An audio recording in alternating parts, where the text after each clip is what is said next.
Jagadesh wrote a very nice article over the weekend. He was kind enough to send it across to me. He writes very frequently. Please follow him on the Twitter and all newspapers. Very well done. He talked about this apprenticeship programs, which is announced as part of the budget too. And what is that we want to do there is making sure that there is, he talked about NAPS. So I've been a very strong advocate of NAPS so far. In NASCOM, which is the IT industry, we have about 150,000 apprentices at this point of time. But I think we need to think through the scheme of current, what has been announced. Because if you do the math of 500 companies and 5 years, 1 crore, it works out to a staggering number of, we need to train 4,000 of them, which I think we need to think through these a little more carefully. But certainly I think experiential learning, hands-on, is something which is important, which I think we need to place our students towards. We also, as a part of that, is getting professors of practice.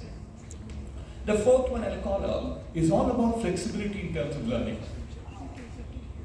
I think we need to do a lot more of it. There's one which I think I'll call out, is we implemented something called fractals in the IIT system. So you have a course of heat transfer of 4 credits. You can break it up into 1, 2, 3, 4, and the student can just take off. He can discontinue the course after he finishes whatever he likes. He or she likes, it's of interest to them, they continue, otherwise they don't. So I think we have to give that enormous amount of flexibility to the student to say, learn what you are passionate about.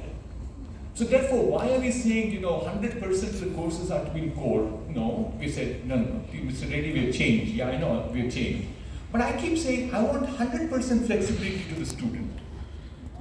Fine, I think we're compromising now in the IIT system. It's 60% is core, 20% is engineering options, and 20% is non-engineering options. Again, who am I to dictate this? Let the child decide what he or she likes. That's what I think we should all go towards. And we talked about the necessity for R&D. I think that's a very good call out that Dr. Jagadesh Kumar made. And that R&D, I think, is an effort. I keep saying some of the professors become startups. But equally important is the industry needs the technology. So I started an initiative called the R&D Fair in the IIT system to start with, but now it's open. Last 2 years I've done it as the chairing that particular committee.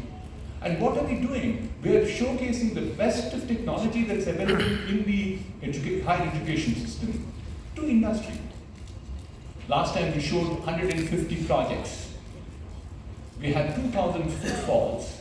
We have 60 active engagements at this point of time.